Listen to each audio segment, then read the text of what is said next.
Good evening to each and everyone. Evening. Good evening to each and every one of y'all. Thank you for being here. On February the 3rd, 2026 at 6:30 p.m. we'll start our workshop. I want to thank each and everyone for being here tonight. Staff, thank you. Commissioner, thank you.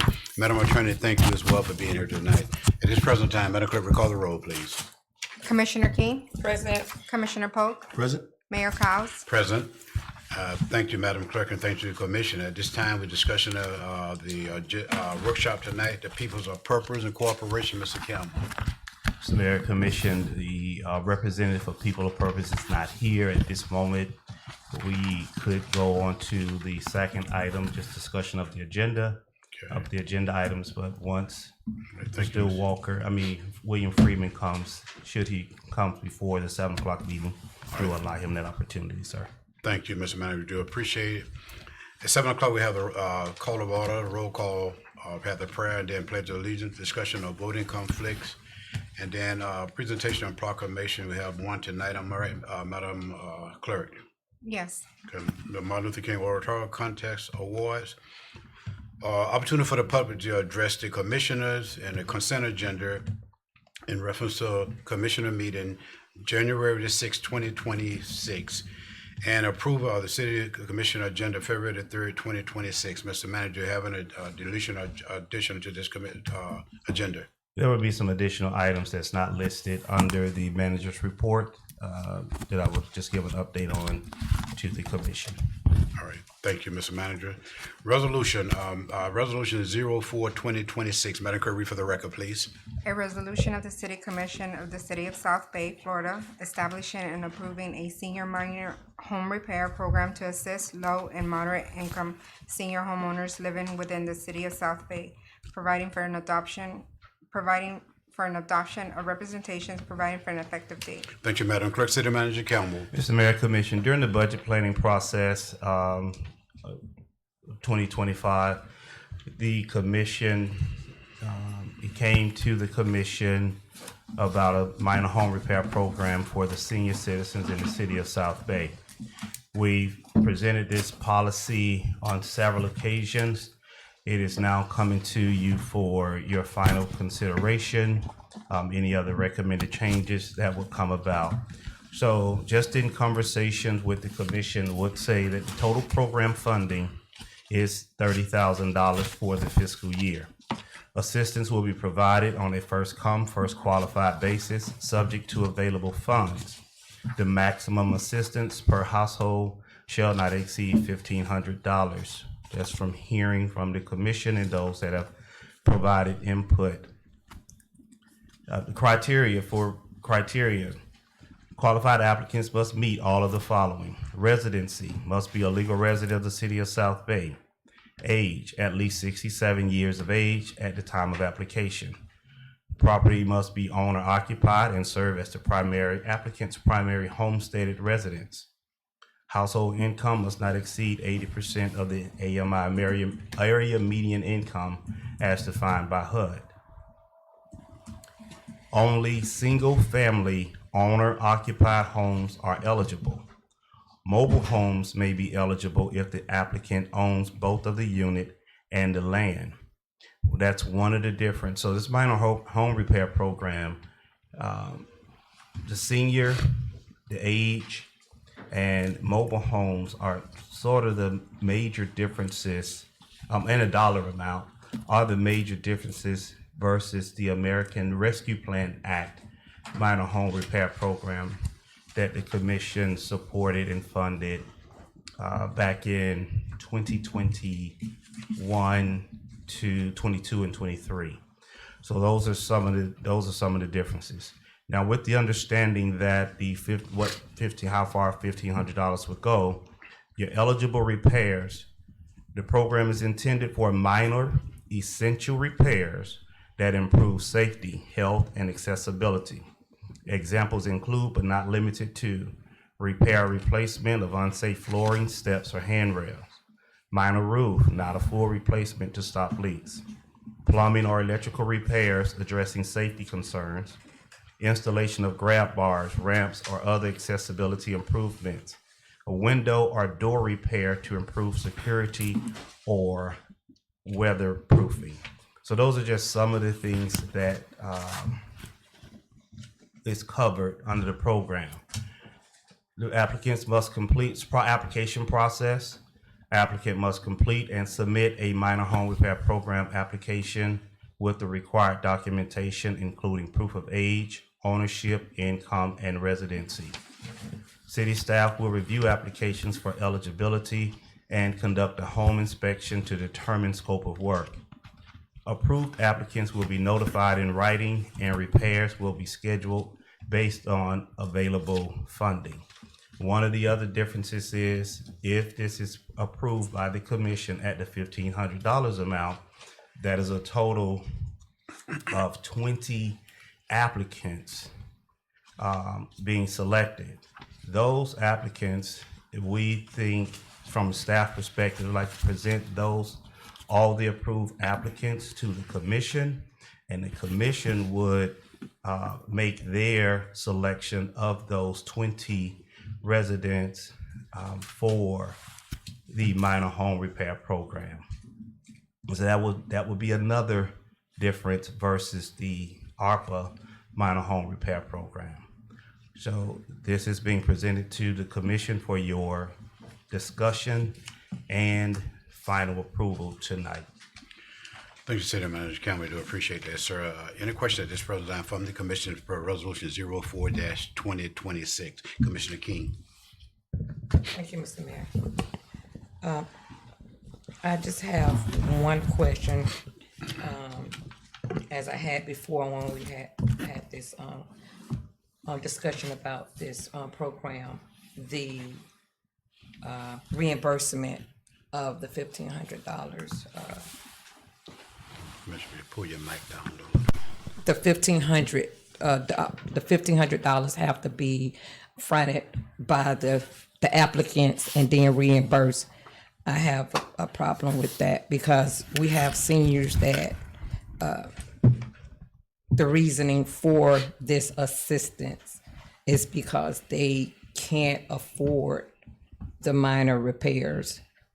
So other than that, that's the only issue that I have with this program and the application qualification.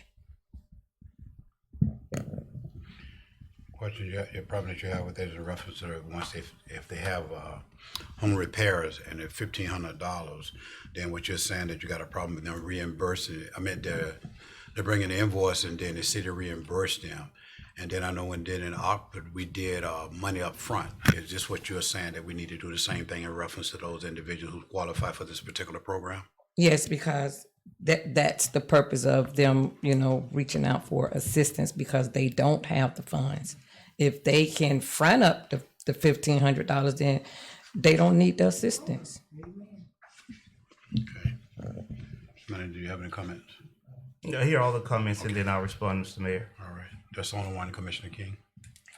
Yes, Mr. Mayor. All right. Thank you, Madam. Commissioner Pope? Yeah, just following up off of what Commissioner King said. So if we could just get an update on how it worked out before with the ARPA, with the funding that was given out. Because I know that I have also, I met with City Manager to try to get that same understanding, and I want him to share that information with the public on why we're going this route, which I kind of like in the middle. I think that, like she said, the people need the money up front, but then looking at what happened in the past is kind of like we don't want to see the money not be used for what it's supposed to be used for. So I want to hear more about that publicly, and then also, so I think you said, Mr. Manager, that the commission is going to make the final selection of the 20 homeowners, That would be the, yes. Short answer, yes. and I was just wondering based off of what criteria we're going to select them. Okay. Mr. Mayor. Okay, Mr. Manager, going back to what Commissioner King and Commissioner Polk is referring to in the opera program. I understand exactly what you're all talking about in reference to the money up front. One of the biggest hurdle that we had during that particular time period, money was given to those individuals up front, and the work wasn't done. And I know that we had goes on a legal aspect in reference to a situation that took place within the city of South Bay, where the money was given to that individual, and that individual called a contractor out to do the work. And this contractor alleged that the city was holding his money, where the money had already been given to that particular person. The check had been signed by that particular person as well, and in reference to that particular that one incident, and want to make sure it don't happen again. I do sympathize with each and every one of you all in reference to money up front to start your project. But we want to be cautious about that, because I don't want to see us going back to court again where money was paid to an individual. The work was done by a contractor, and the money wasn't given to that person, or wasn't paid for that person at that particular time period. So these are some of the things that we have to really take a look at and then really focus on it, and see how we can work around that to make sure it don't happen. I can't say it won't happen, but there's a possibility, because we wasn't expecting that to happen during that particular time period. But it did happen, and we had to go to court in reference to that to prove that the money was given to the resident, and the resident did not pay the contractor for doing the work at their home. Mr. Manager, you can continue, sir. Thank you, Mr. Mayor. The reimbursement is the will of the commission. If that is a modification, the commission would like to see as the monies provided up front, that motion could be made as an adjustment. So that's why this is being presented to the commission. Okay. I only, from an administrative perspective, with the way it worked with the ARPA dollars, we were giving the residents $5,000 and $3,000 was fronted in order for the residents to get started. Once their individual projects were completed, the rest of the dollars were refunded, given to the residents. It is so. What the mayor stated, yes, that did occur, but I know and understand it's only $1,500, and if that is the will of the commission, then we could make that change. It is with the understanding that you're trusting that the resident is doing what they say they are going to do. At that point, there is no more check and balance on the city side, because for $1,500, some of those items would not require a building permit. So if you're replacing one door, you're not pulling a building permit for one door, so we can go and check if that's being done. Replacing a toilet or a cabinet doesn't require a building permit, so that is something we would, from the city's perspective, it's not required for us to go and check, and just to ensure that it was done. So this would be done when you do a upfront. It is done on a trust factor and just a good merit. That is fine, but those are the things that we would run into if it's not done. Now you're just gifting $1,500. One thing, it would also, the resident that would be selected would receive a 1099 at the end of the year. Excuse me one moment. Excuse me. At the end of the year for that contribution that was done. So it would have those things also tied into it. If that is a desire of the commission during the regular meeting, that motion to make modifications to it could be done at that time. Now, as far as the commission making the selection, we do believe that you should be involved, because this is a commission-driven project, and it is something the commission set aside and wanted to get done. You should, staff is just under the impression that you want to have a something in that as to ensure it's being operated the way you intended it to operate. So that is the only reason. It is not to exclude the commission from the selection process. So that's the only reason it's being presented to the commission, making the selection for those 20 residents, barring just staff bringing back 20 applications for approval and for consideration to the commission. Because we do believe when you look at the eligibility criteria, you're going at 67 years of age, resident of South Bay, 80% of the area median income as defined by HUD, single family owner occupied homes. That is going to yield you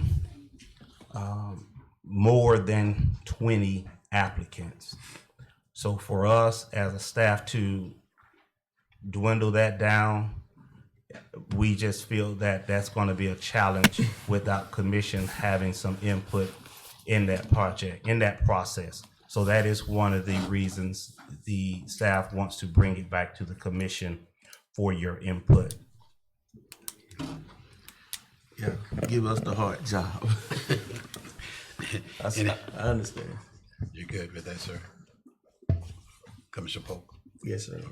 Commissioner King, you had something else you wanted to say? Yes, about the upfront cost.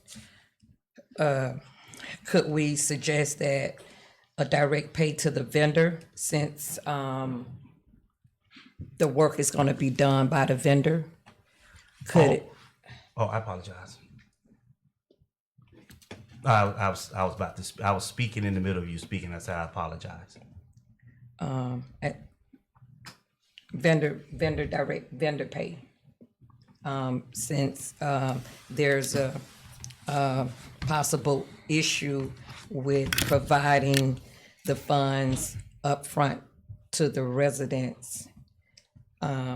If there's a vendor that is required to perform these repairs, what about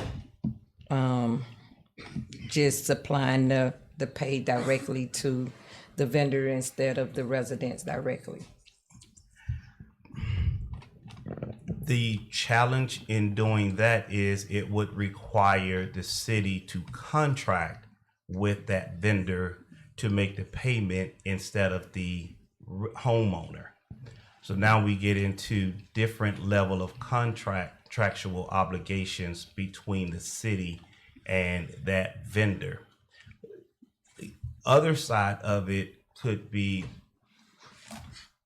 some homeowners may go and buy that toilet themselves and install that toilet themselves, and it doesn't require a vendor. Now, if that homeowner goes to the hardware store and bring the receipt, not so much bring the receipt, asking the city now to get into to buy that toilet for the bathroom, you could possibly have an audit issue at the end of the program when your auditor begins doing your why city buying a toilet.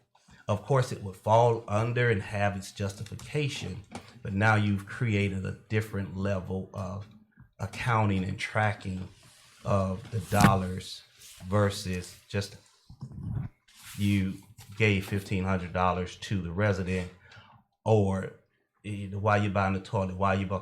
It just opens you up for different measures of accounting. So there's a possibility it could be done, but there are some challenges and other sides that come with that as well. Oh, okay, thank you. What about the joint check payable with the contractor and the check payable to the contractor and the resident? Again, they may not hire a contractor. If you're not hiring a contractor, $1,500, I can tell you now, it may not be enough to hire a contractor and get that work done in order to meet the need that the resident is looking for. Because installing a toilet And I'm using that number because toilet installation, if you're not doing it yourself, just one toilet, once you buy it and install it, it could cost you, just you buying it could cost you approximately $600. But now you're going to get someone else, you're only getting one toilet, and they're going to cost you another $250 if you're hiring someone to install it. So you're not getting the best use of your dollars if it's only one toilet. Now, if it's cabinets or you're trying to do a ramp at your house, that ramp may cost you, if you're doing it yourself and you can work on it, it may cost you $2,500 for a ramp versus you getting this and now you're going to pay somebody some additional dollars.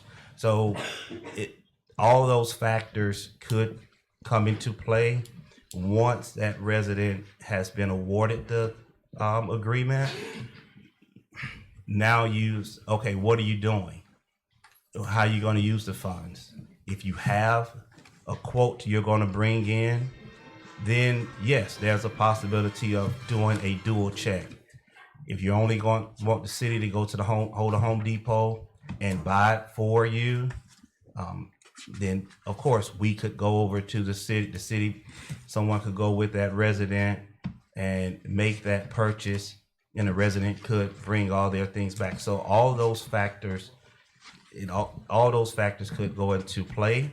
It's just a matter of what that resident is going to do for us to assess the whole situation. Okay, thank you, Mr. Manager. So you're saying, now with this program, they are not required to have a contractor versus with the opera fund, they had to have a contractor.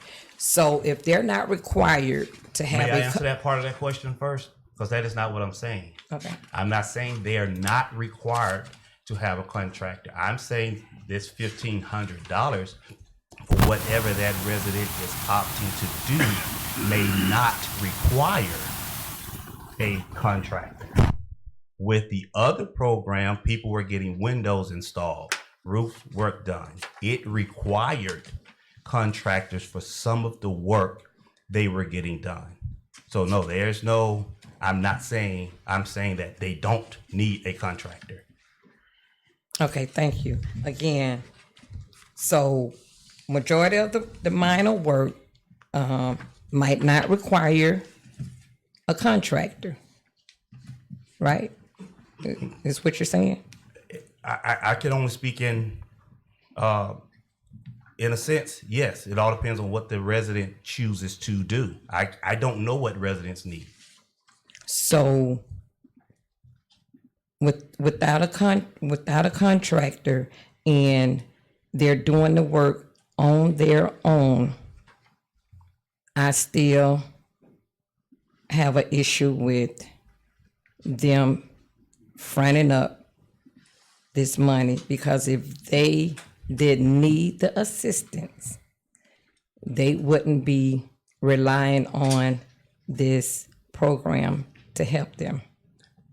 Understood. And that's what I stated during the regular meeting. That motion could be made if the commission choose to go in that direction. So I clearly understand it. And then the documents could be changed with that motion. Or if that's a consensus tonight, this item could be pulled from the agenda and brought back showing no reimbursement. There still needs to be a consensus from the commission stating that. I heard the commission, and I went back and I listened to prior meetings.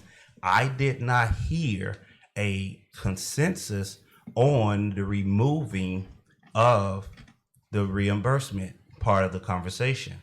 I did hear you state that, but I did not hear a consensus. So which is why I did not move in that direction. I heard a consensus from the commission on the dollar amount. It was either $2,000 to $2,500, $1,000 to $1,500, and the $1,500. So I put in the $1,500, the way I heard a consensus from the commission. So that is why I moved in that direction. So it is not to overlook the reimbursement piece. It's only making a administrative decision based upon the consensus heard by the commission. So if there's a motion desired in order to make it $1,500 upfront, then that is the will of the commission. You put that in the motion, and we will make the modifications in the agreements that this commission select in order to be funded for the minor home repair program. Thank you, Mr. Manager.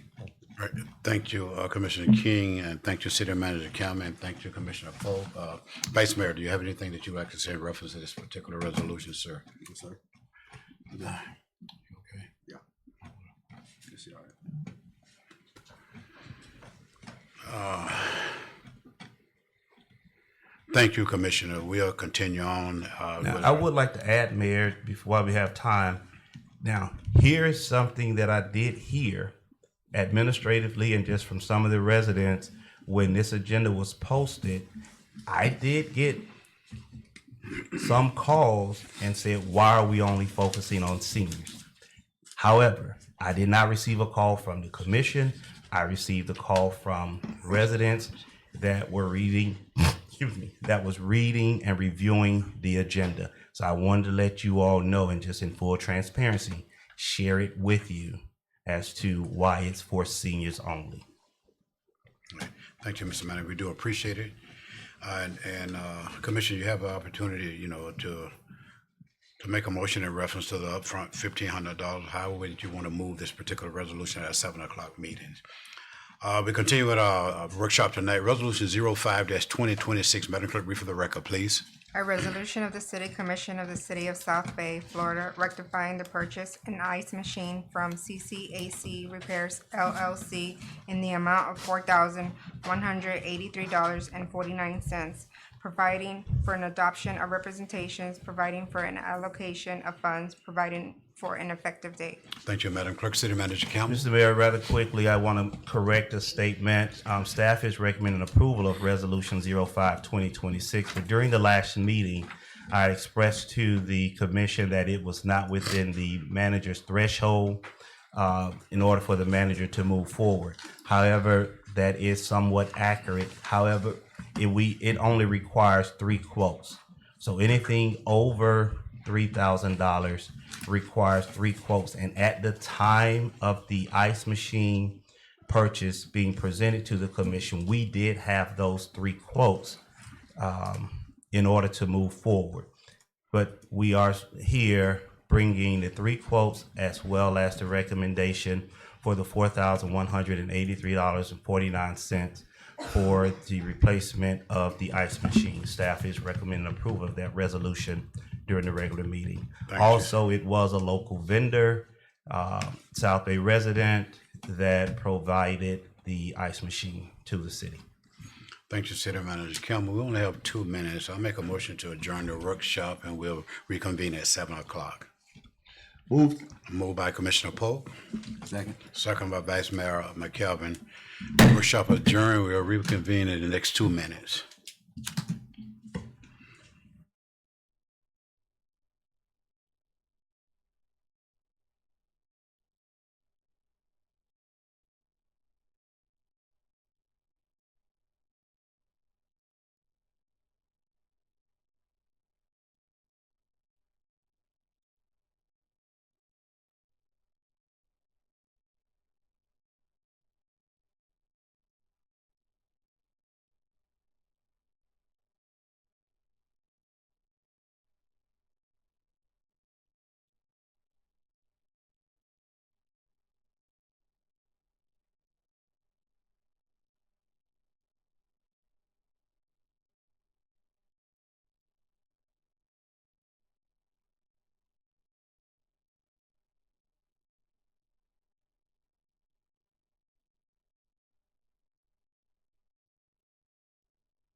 Good evening to each and every one of you all. Thank you for coming out tonight. We really do appreciate you for being involved in our commissioner meeting at this present time at 7 o'clock. And I just want to say thanks to the parents. Thank you for being with your kids in reference to the oratorical contest. They did a fantastic, good job. And young people, thank you for being here as well.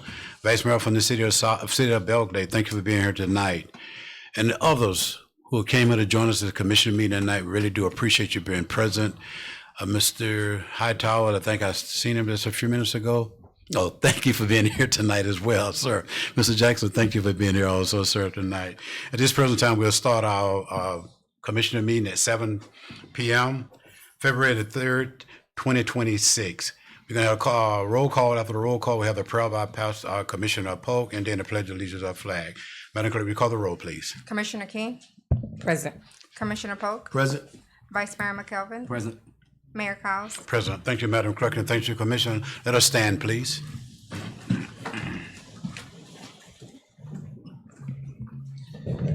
Father, we thank you for who you are, for who you always have been, is now, and will be. Realizing, God, that you are supreme, we ask in your wisdom. We invoke your presence tonight. We ask you to bless us as we do the business of this great city.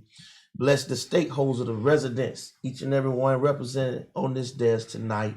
Father, we thank you for every word that will be spoken. Let it be for the betterment of our communities. In your son Jesus' name, we ask these blessings. Amen. Amen. Pledge allegiance to the flag of the United States of America and to the republic for which it stands, one nation, under God, indivisible, with liberty and justice for all. Thank you, Commissioner Polk, for that wonderful prayer, because that's one thing we always do when I start our meeting, 7 o'clock. Prayer must be presented in this particular chambers. This present time, we continue with our agenda for the night, disclosure of voting conflict. Commissioner King. None, sir. Thank you, Madam. Commissioner Polk. None, sir. Thank you, sir. Vice Mayor McKelvin. None, sir. Thank you, sir, and none for me either. We will continue with our presentation of proclamation. Madam Clerk. It is the MLK Oratorical Contest Award. Okay. Mr. Manager. Mr. Mayor, Commission, I'm not going to take any of the thunder from Rosenwald Elementary School. Ms. Lucinares and her team. I'm also not going to take any thunder. I see you snuck in here, Miss Moore, as well. So at this time, if Miss Ruth Moore, the sister of Dr. Esther Berry, and Miss Sandra Lucinares could come forward as to prepare for your oratorical presentation and of checks and certificates to the awardees. I may not have done that in order as you desired, Ms. Lucinares, but you can come on and make any corrections. I saw your face. Oh, Mr. Hightower, I do apologize, sir. That's what happens when you step out. You miss what you. Good evening, The everyone. people. Good evening. Good evening.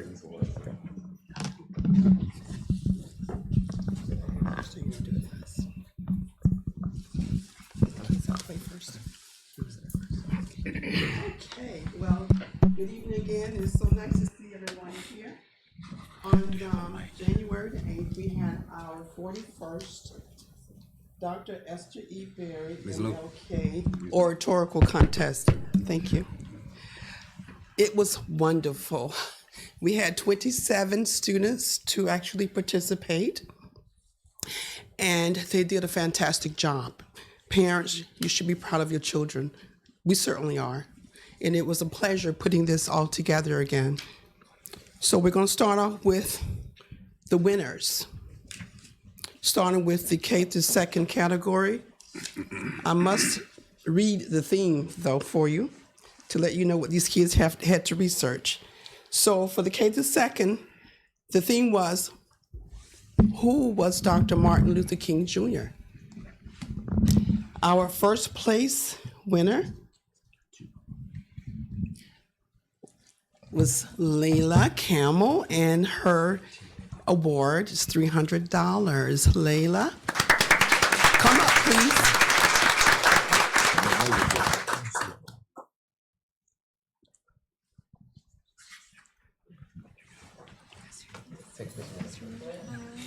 And parents, we want you to sign the form in the back before you leave, okay?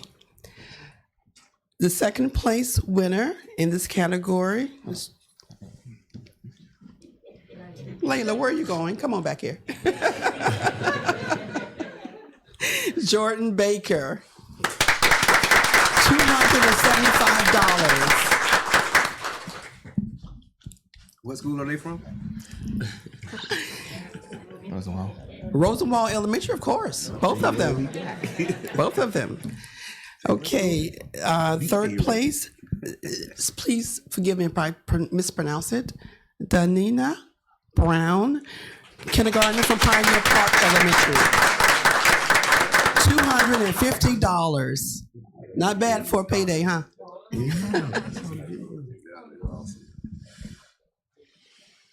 I'm so sorry. Dr. Mateer, will you please come up? Dr. Mateer is out of Trust in the Soup, and she supports us with everything that we do at Rosenwald.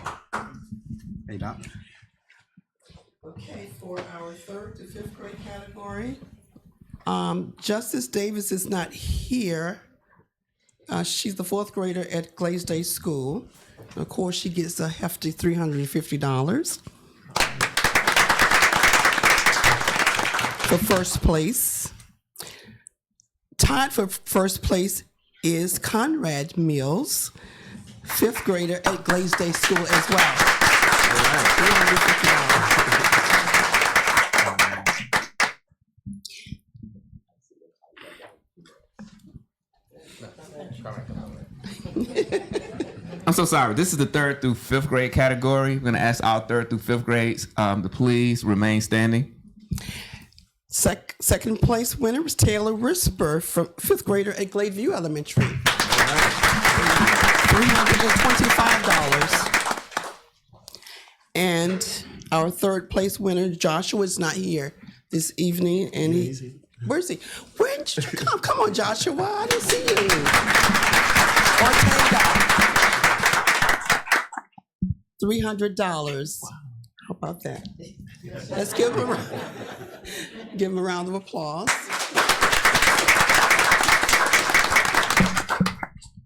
And by the way, their theme was, if Dr. King was alive today, what changes do you think he would be most proud and happy to see? And they gave some great speeches on that. Thank you.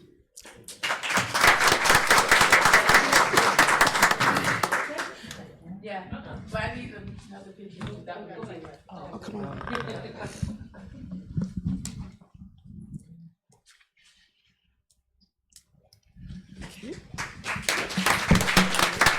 Congrats. Our sixth to eighth grade category. First place, King Green, sixth grade, Glen State School. $400 he gets.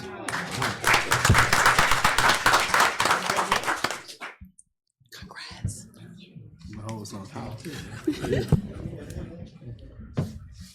Second place, Kyra Ransom, eighth grader, Lakeshore Middle School. $375. Third place, we have Kai Hall, eighth grader, Glaze Day School. $350. Congrats. This way, the money's that way. Thank you. Okay, their category was, Dr. King demonstrated courage throughout his life. How would his influence impact you to become a responsible student, good citizen, and young leader in our schools and communities? Thank you. Hey, great job, guys.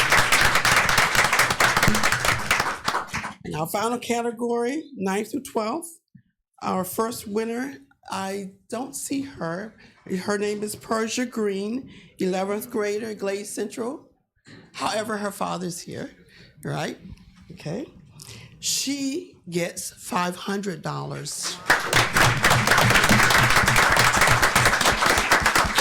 Second place winner, Precious Vickers, also 11th grade student from Glaze Central High School. $475. Their theme was, if you had to choose to invest more time in either your mental or physical health, which would you prioritize and why? And they were just terrific. As a matter of fact, those two have been competing for the last 2 years, I believe, or so. Same two students. So we have one more year with them, hopefully. Thank you all so much. I'm so sorry. Will all the contestants please come to the front again? And could the commission step down as And the well? commissioners, please step down. Mrs. Moore, will you please come to the stage or to the front?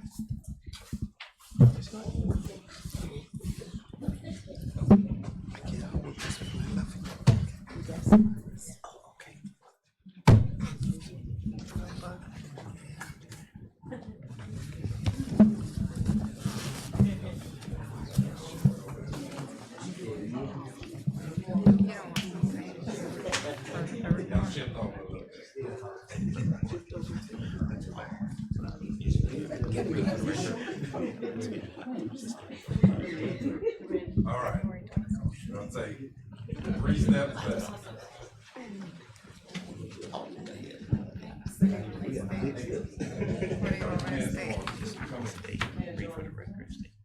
You know nobody can see. Go ahead. I'm good. I'm standing up.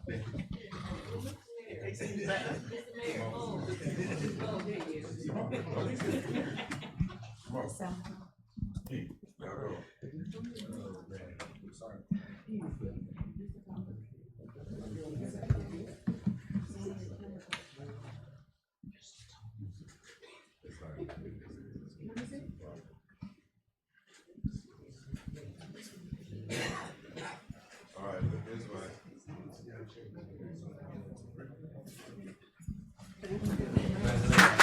Please stay. Thank you all.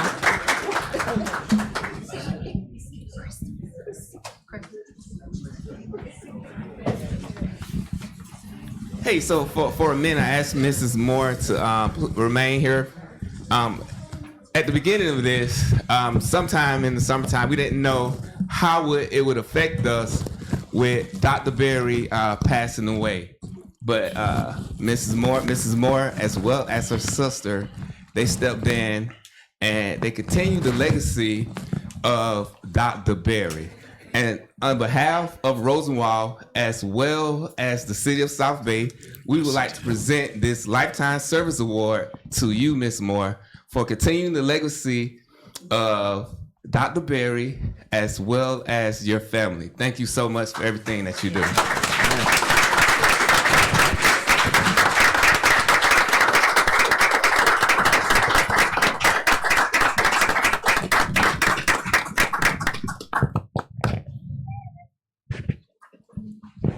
Stay there.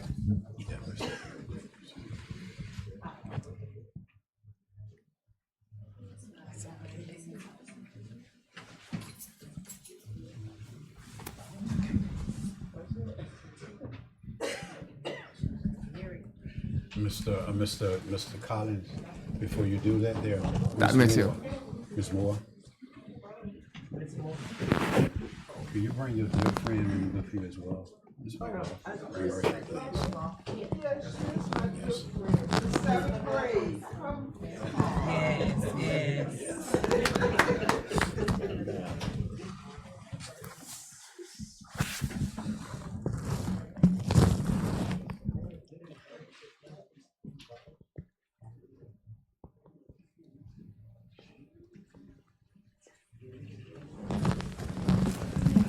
Thank you so much. Any words, Ms. Moore?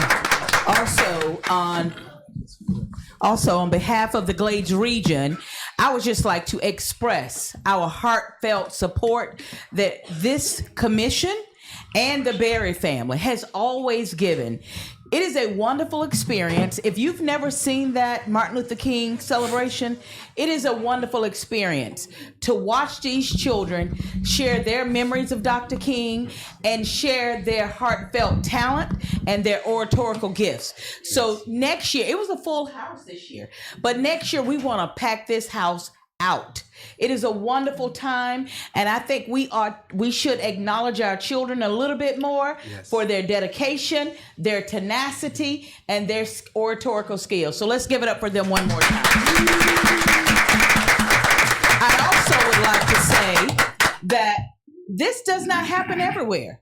I've had 24 years working on the coast over there, and the children do not come out and participate like this. So I find it to be an honor that our children still find meaning in these oratorical contests, and I hope that we can continue to do that. But we do it because of this commission and the family of Dr. Berry. So thank you again on behalf of the Glades region.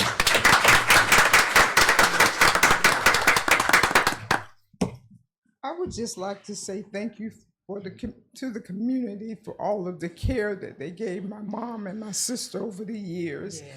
I'm very appreciative, and it blessed me. I didn't come to the oratorical contest, but I did view it, and it just took me back to when I was 11 and going to school here in the Glades. And for those of you that may not know, my mom actually named Rosenwald Elementary, and it's always been close to our heart. So I want to thank the community that care for my mom and sister. Thank you. Thank you.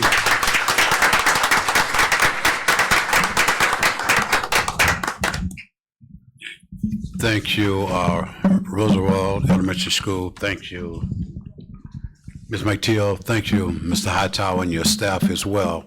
And most all parents, I want to thank you also for being a part of your young people's life, and young people to continue to do the wonderful thing that you're doing each and every year.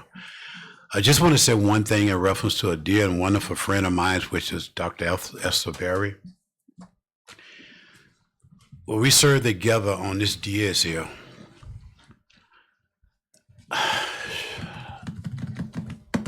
Before she passed, we served together for 23 years together on this particular dais, Dr. Berry and I. We had the greatest time to share some conversation between her and I. And the wonderful thing that she is doing and she continues to do within the city of South Bay. And one thing about Dr. Berry wasn't about herself. It was about the residents in the city of South Bay, and the youth that goes to Roosevelt Elementary School. She kept that in her heart. Those are my babies at Rosenwald. And we'll continue that legacy in the city of South Bay. And I'm asking each and every one of you all to make sure that our kids are part of the oratorical contest every year at Rosenwald Elementary School, because it means so much to me. It means so much to these commission and the staff, and especially our babies within the city of South Bay. I do appreciate you all coming out tonight. I appreciate you all for being so supported. Ms. McTeal, thank you. Thank you, and Ms. Moore, for being here. Not only just for one school, for all the schools in the Glades area.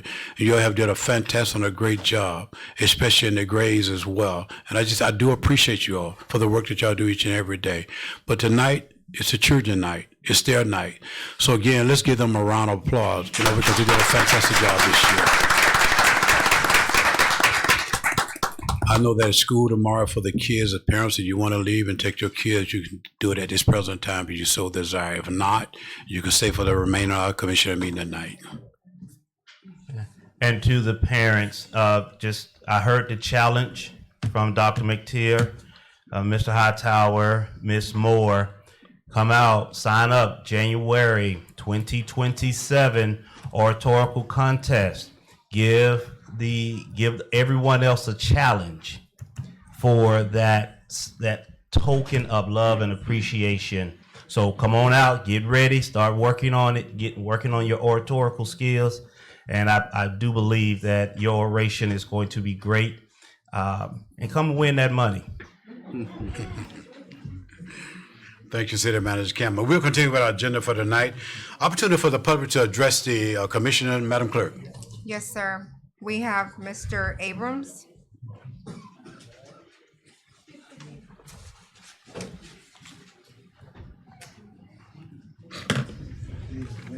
Good evening. You have a mic, sir. It's hard for me to be here today. Can we get your address, please, sir? Timothy Abrams, 260 Southwest 7th Avenue, South Bay, Florida. All right, thank you, Ms. Abram. Hard for me to be here today. I just drove back from Orlando, taking care of my mom. I get a call this morning about my cousin passed last night. Yes, our condolences. And to see the things that I just heard from the commission about what's going on in South Bay, Yes, sir. to come and have to bring this to the commission, it's somewhat embarrassing. Last week, I spoke with the last commission meeting, I spoke with you guys, and you asked me to go and meet with Mr. Campbell, Mr. Collins. I did that. I set up a meeting. Well, while at the meeting, I met with Mr. Campbell, not unbeknownst to me that they were gonna bring Mr. King in the meeting, because the meeting was between Mr. Collins and myself. When I got in the meeting, I was greeted by Mr. Campbell. I was greeted by Mr. Collins. He had to step out for an emergency with a notary public. He had to sign off on somebody. Mr. Campbell stated to me, let's run this, man. I got somewhere to be at 10:30. I say, okay, it won't take long. That was my comment. So I began to explain to Mr. King what I had explained to the commission. I was interrupted by Mr. Campbell. You're not going to attack my worker. Attack your worker? I'm merely asking a question. And in that process, I said, Mr. Campbell, when I was at the commission meeting and I spoke on this, you didn't say a word. His response to me was, I don't answer questions on the dais. So I said, this meeting is adjourned, because I saw it wasn't going anywhere. I left the building. But while I was there also, Mr. Collins stepped out. Then I called, was explaining to Mr. King, Mr. Campbell made the statement. I put him there when I asked about why the recreation coordinator was not engaging with activities with kids. And he's on evidently a salary. But I've never seen a child at that park with our recreation director. I've seen adults, there's senior citizens there. So my thing was, if you ask me to come and speak with somebody off record and we can discuss some things, I would do so. But when you disrespect me in the manner in which I was disrespected that day, everything I say to you from this point forward will be documented. It'll be in a public forum, because I did what you asked me to do. Now, Mr. Collins called me and asked me if I can rectify this. And I told him the only way I can rectify this, Mr. Abram, you had 3 minutes, sir, and that was just 3 minutes. I'll be back next week. All right.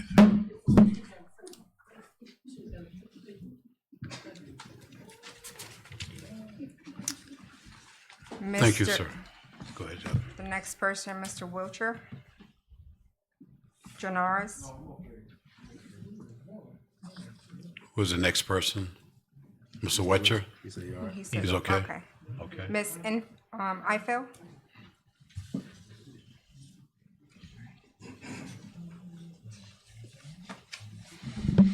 Good evening, Mayor, Commission. Good evening, Ms. Ifield. Yes, Annie Eiffel, Director of Healthier Glades. I'm here to give an update on some upcoming event that's happening this Saturday. February is Heart Health Month.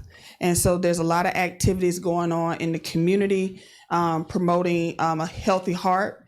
We know that we suffer a lot from hypertension and cardiovascular disease here in the Glades. So on Saturday, there's an event where you're getting a chance to participate in a health event where they're doing circulation checks, they're doing blood pressure checks, they're doing diabetes A1C screenings, they're also doing having vendors with resources. They're also partnering with Digital Vibes to do an exercise activity. It's going to be at Friend Village in Pahokee from 11 to 3. I do have flyers. I'll leave some in the back so that you can share with everyone. Also, there's a mammogram bus that's going to be out there. So if anybody is in need of a mammogram, they will be out there, I think starting at 9. But you'll be able to get a free mammogram. You need to bring ID and insurance card if you have it. If you don't have an insurance card, they still can see you, but they also always ask for ID and insurance card. So I wanted to make sure that everybody was aware of that. I'll come back at the next commission meeting to talk about the Let's Move campaign. This is something that I've been working on for the past couple of years since I've been the director, to promote healthy activities, healthy eating, healthy behaviors, so we can get our community more healthy. As you know, we do not have a lot of healthy eating options here in the Glades. We did partner with Digital Vibes to bring, to have 2 instructors to provide physical activities out here in the Glades. The chair yoga on Tuesday and Thursday from 4 to 5, and Zumba. And right now for the month of February is in Pahokee at 6 o'clock. So I just wanted to make sure that the community was aware. I'll make sure I put the flyers in the back. Thank you guys for this opportunity. It's great seeing you. Happy New Year. Thank you, Ms. Ifield. Do appreciate that. Ms. Ifield, I was met with a group in Tallahassee there for the Alzheimer's, and they have a bus as well. Yes. And they want to bring it out to the Glaze area. I think that you probably have worked with them before. Actually, the bus will be out there this Saturday in Pahokee, and they are working with us to come out to all the communities. Okay. So, right, yes, the Alzheimer's Center, the purple bus. Yes, a purple Yes. bus. Mhm. All right, thank you. You're welcome. All right, Madam Clerk. Ms. Betty Bernard.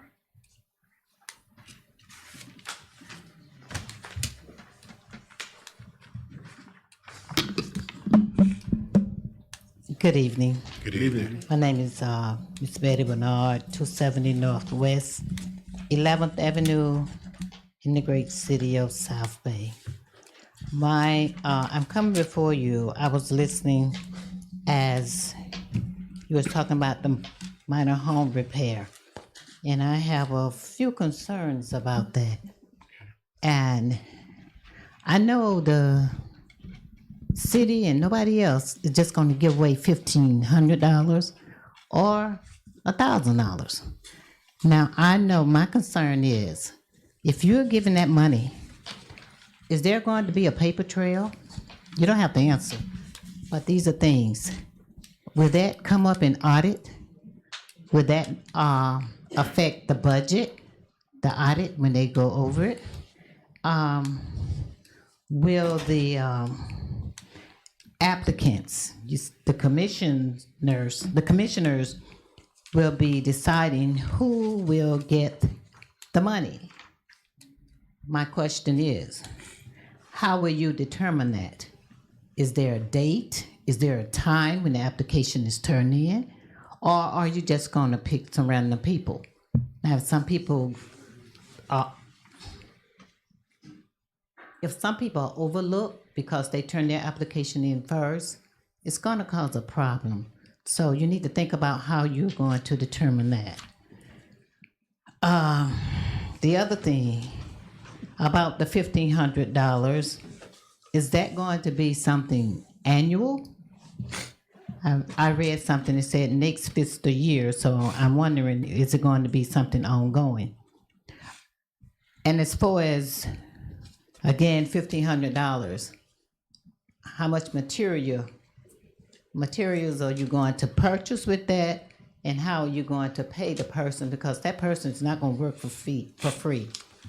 So those are some of my concerns when it comes down to issuing out money.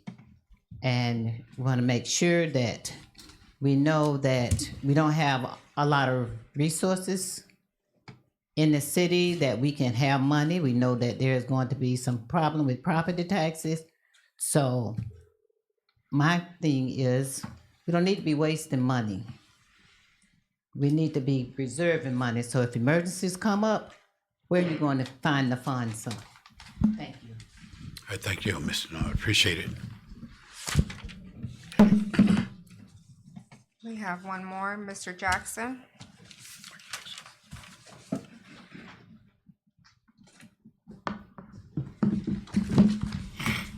Good afternoon, Mayor. Good afternoon, sir. Vice Mayor, Commissioners Polk and King, Mr. Campbell, and Miss Olivia. I want to speak to you tonight on an item that came before you.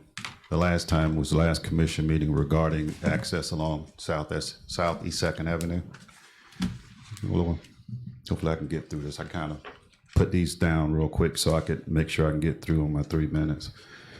My maternal grandparents migrated to this area over 82 years ago. And my father came to this country in 1956 as a teenager offshore worker from Jamaica. I've lived here for the majority of my life, and specifically at 430 Southeast 2nd Avenue for the past 21 years now. Actually, March 1st will be 29 years. I clearly remember the day I toured the property and spoke to the den owners about how important it was to me to have a property at the end of a street. I eventually purchased the property after being assured that the Southeast 3rd Street was abandoned and prevented access as a through street, because that was very important to me. I even purchased the lot next door to kind of prevent from having a neighbor directly in that line. I'd say I clearly understand the dilemma that the Castaneda family and business find themselves with the closing of Southeast First that serve as the ingress egress in both their residence and business. I've actually met with them a couple of times and made efforts to try to assist them. During last month's commission meeting, it was clearly determined that the family should contact the Water Management District to request a form of extension to that closing and request an adjustment, a pushback, if you will, to the actual gate that would ultimately provide access to their properties. The day after that commission meeting, that all seemed to have changed. This last month has caused me, my family, and those living on Southeast 2nd Avenue, especially towards the south end of the street, a great deal of discomfort, frustration, and danger. Even after agreeing to allow residential access to the family, posting of no truck signage, non-stop truck to include heavy truck traffic continues and has tremendously increased every single day to a point where it's creating daily traffic jams in the front of my house, with constant north and southbound traffic bottlenecking at my driveway. I've had to actually block my driveway to prevent constant driving in and through my house, and even parking in my front yard and driveway. The amount of traffic in the last month supersedes.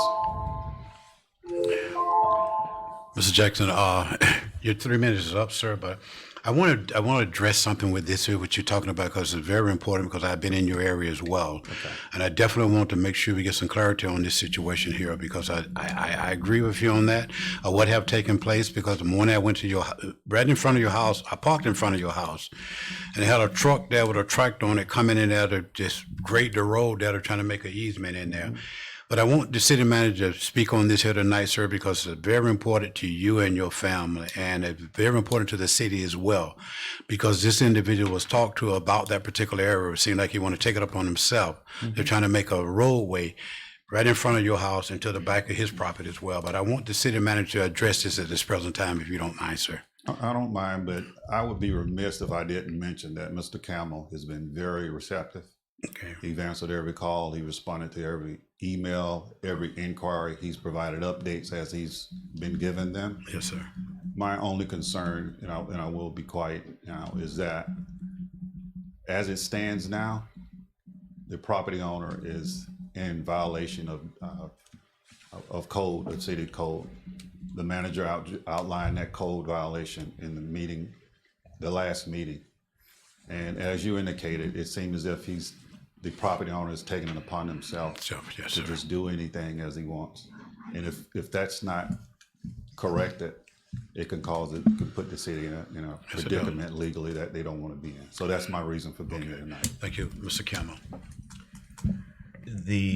As of yesterday, 3 o'clock meeting with city attorney, Water Management District's attorney, the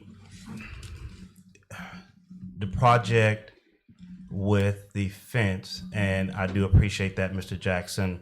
And I know I told you once I got an update, I would give it to you. So forgive the 24-hour delay on this update. I'm at this moment.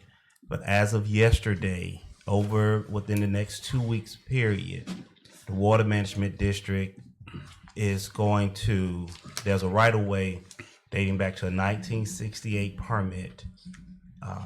1968 permit, updated in 1991 with a right of way for the city. That is going to require Water Management District to acquire some additional material. The city additional material to close in that right of way and readjust it so that the Castaneda family would have access and give the roadway, the right of way back to the city as well. So the holdup now is the Water Management District fulfilling that obligation with material. That's going to happen in about 2 weeks time period. In the short term, yes, we are going to continue writing citations when the officer is in that area. We're trying to address it with the Castaneda family as much as possible and eliminating the heavy truck traffic in the area. We're not winning in that fight because the deputies don't live on the street all the time to where they're able to just stand there and write tickets. The Castaneda family is stating they are communicating with the drivers that are coming. It is a hardship caused on that residential street. The correction is going to happen once the district acquired the additional material to block their right of way, because I'm not negating any of that. In the short term, in the immediate term, the city issue is providing service to the waste receptacle. As of this morning or today sometime, we have acquired a key for that gate. However, if we don't lock it during the day, Water Management District is going to drive by every day over the next 2 weeks, and they're also going to lock it. So I don't have an answer beyond we are policing, enforcing the ordinance for that residential street. But yes, it is. You can sit there, you can watch it. It is occurring, and it's not only, it is all the residents on that street that we are hearing from with the truck traffic on that roadway. So I cannot give a magic wand and just eliminate it like I want to. I'm just trying to get that roadway open so that the traffic can continue in the direction that it's going. Now, even once that gate is open, Mayor and Commission, you still have the truck traffic issue. It is not going to go anywhere because we still got to rebuild that roadway. And not to change the subject, because this was part of the manager's report, but not to change the subject from what's happening at this moment, that hardship, there's a possibility we can increase the enforcement on that roadway, and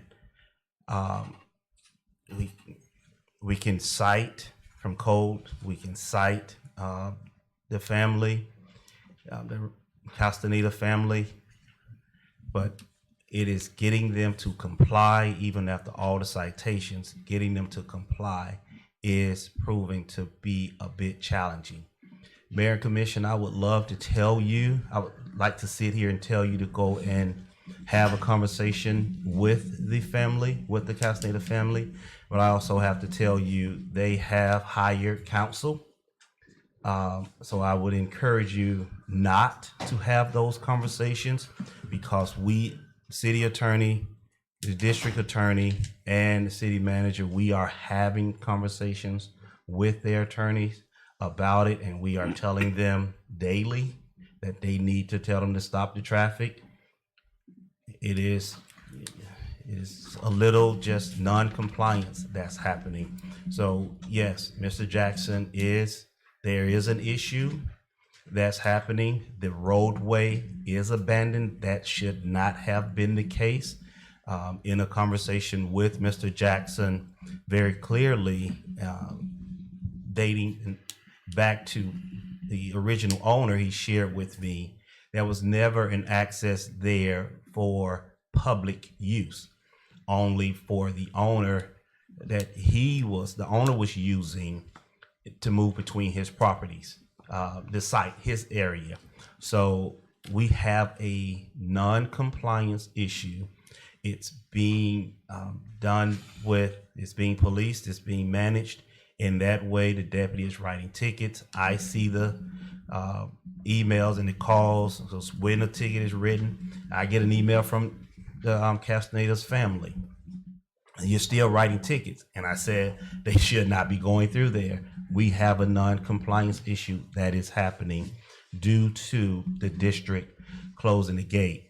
Now, I also would, in that same vein of conversation, the district has been communicating with the Castaneda families over 10 years about coming into compliance with their right of way, which pushed the issue a little harder, and why they are also pushing back a little harder on the gate installation is because the Castaneda family and to the Castaneda family that's listening, this is truly not something I'm just calling you out on, and I'm not like I'm bashing the family, but just the truth is the truth, and these are the facts.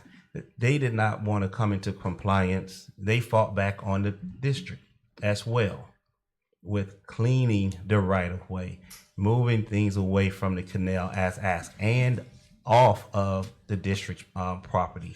So this is an issue that date back to 91, 68, 91, 99, 2006, and we are now in 2026 where gloves are off with the district, and they are forcing that, and the hardship is falling on the residents on that street, even when the city is writing citations and enforcing its ordinance. There are trucks going by. We've also shared with policing that area at a certain time. Calls happen. Things just happen to where the deputy is not able to just sit there and draft the citations. So all those factors are centered around what Mr. Jackson is sharing regarding the traffic concerns that's taking place on that street. But Mayor Commission, it is an issue. We are looking at it to the best of our ability here from the city side, and the district is using their strong arm, and the city is pushing as hard as it can. You just have non-compliance issues that are taking place, and we're doing the best that we can at this present moment. So it is not being overlooked, and I know you didn't say that, Mr. Jackson, and nor are you implying that, but yes, we have a non-compliance issue that is taking place on Southeast 2nd, yielding from the business on that street, at the end of that street. Mr. Mayor, if I can, I could reference my history, my family's history, and being here in South Bay for a reason at the very beginning. My grandparents came here 82 years ago, shortly after my mom was born, and they've been here. And most of you, all of you, know the history, and I'm really concerned about all of the parties in this scenario, but I'm chiefly concerned that the city of South Bay is in the best protected position as possible. I know there's been some emails going back and forth, but I would highly recommend that you, through Mr. Campbell, have the city attorney to draft an official letter to the family outlining those violations with codes and charter quoted, so that if anything happens in terms of potential liability for the city, you're completely covered. the speed on that road and sometimes exceeds 45 miles an hour. And I'm not just saying that. I'm not just saying that, it's true. I feel as if my family is threatened. Yes, sir. When they drive up and they block the driveway and I have to wait or blow to get out of my driveway. I've had insults hurled at me. I've had things thrown in the yard. I've had the barricade that I put up in front of my yard mowed over a couple of different times. So I'm very careful in my response, but I will tell you that it's an issue. Thank you, Mr. Jackson. You know, the thing about it, Mr. Kim, I remember that you received a letter and he said, Mr. Ramaka stated that he told the trucks not to enter that particular property, sir? Off Southeast Second? Yes, sir. And the thing about it, why is it he accepting these trucks? And he stated to himself, he stated that he had informed those individuals not to enter that Southeast Second Street. I can't answer the why, Mr. Mayor. Have a problem. I do have a problem with this here because he made a commitment that if no heavy trucks will enter that particular street, and he's still allowing it because he accepted no trucks there. If see a truck is coming down there, I think it's his responsibility to come outside and tell them, no, you cannot. I'm not, you know, I know it's his business. I understand that there. But the thing about it, he got to work with our residents as well in reference to Southeast Second Street and him accepting those big trucks up in that particular area. Mr. Mayor, he started off good. The first week, no trucks. He posted a sign himself. Yes, sir. Over and above what the city posted at the front of the street. But as the days went by, I guess he was in a position where he was potentially losing business. And after that first week, every day since, the truck traffic has increased exponentially. Okay. I have 100 photos of trucks and videos showing the back and forth, the ingress, egress, the tearing up of property, the parking on property. So again, without being remiss, I will give all credit to Mr. Campbell for being on top of it, but it's an issue. It's not going away until it's completely addressed and some other alternatives are given. I'm concerned about the kids on the street. Yes. I'm concerned about my personal property and family and all the others that live along that street. Thank you for your time. No, thank you, Mr. Jackson. We do appreciate it. Bring it to our attention, sir. Madam Clerk? That would be all, sir. That's it. All right, thank you. Thanks to each one that came up and shared their concern in reference to the issues here in the city of South Bay and what they're dealing with as well. I do appreciate that, and we're going to continue trying to focus on these things that you're about before us tonight. And thank each and every one of you, Ms. Ifia, Mr. Abram, Mr. Jackson, and Ms. Bernard. Thank you for bringing this to us tonight. We do appreciate that. We'll continue with our agenda for tonight. Consent agenda. Commissioner meeting January the 6th of 2026 and approve our city commissioner agenda February the 3rd, 2026. Mr. Manager, you have some addition in reference to the consent agenda tonight, sir? Just some updates, Mayor, on the manager's report, but no additions or deletions. All right, thank you. May I have a motion and a second to move the consent agenda to the floor for discussion and approval? So move. Moved by Vice Mayor McKelvin, Second. second by Commissioner Polk. In addition, questions per the consent agenda? Here none, Madam Clerk, will you call the roll, please? Commissioner King? Yes. Commissioner Polk? Yes. Vice Mayor McKelvin? Yes. Mayor Cowes? Yes. Thank you, Madam Clerk. Thank you, City Manager Calma. Thank you, Commissioner, passed by all commissioners. Our resolution 04-2025, Madam Clerk, read for the record, please. A resolution of the City Commission of the City of South Bay, Florida, establishing and approving a senior minor home repair program to assist low and moderate income senior homeowners living within the City of South Bay, providing for adoption of representations, providing for an effective date. Mr. Manager, I know that you brought this before us in the workshop in reference to this resolution 04. You explained everything. Now, I have a motion, then we go into discussion. I have a motion and a second to approve resolution 04-2026. Moved. Moved by Commissioner Polk. Second. Second by Vice Mayor McKelvin. Any discussion at this present time? Start with Commissioner King. Thank you, Mr. Mayor. As I stated earlier, I support the program, but I don't support the reimbursement.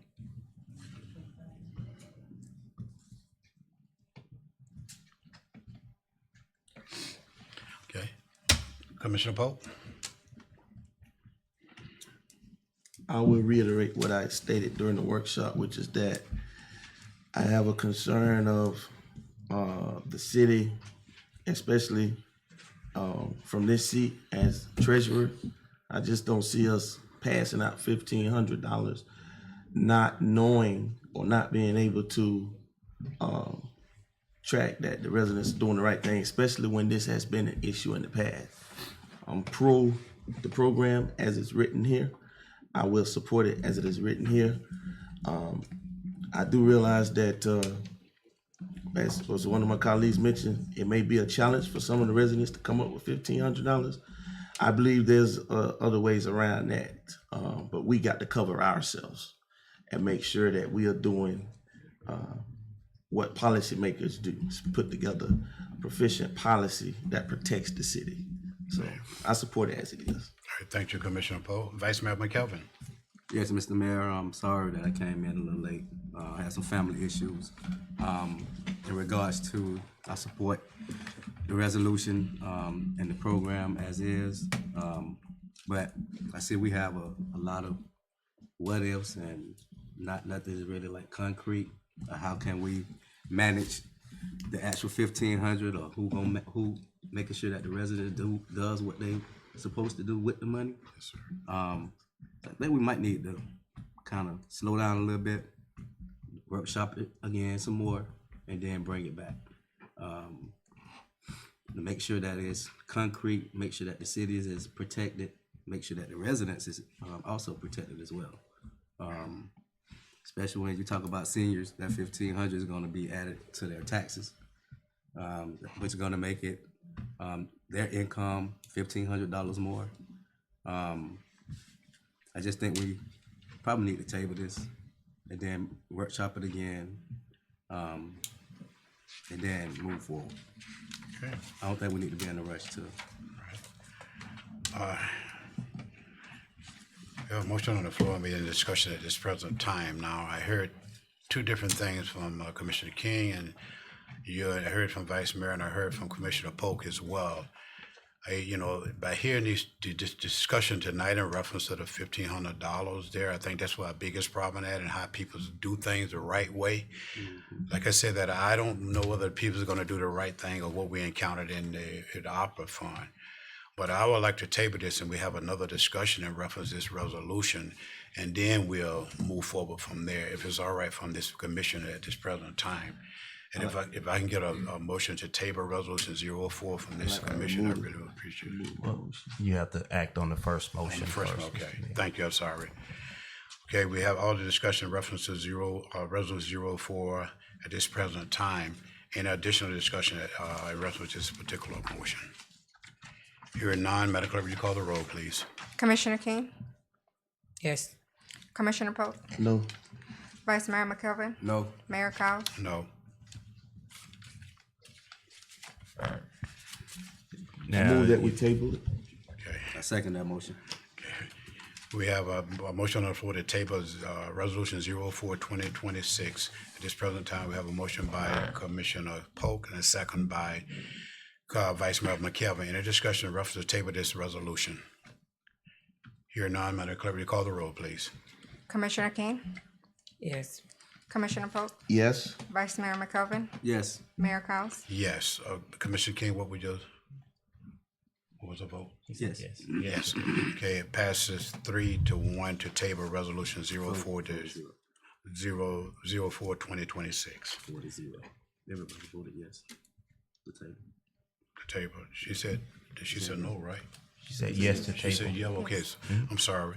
So it voted, all commission voted to table resolution 04-2026.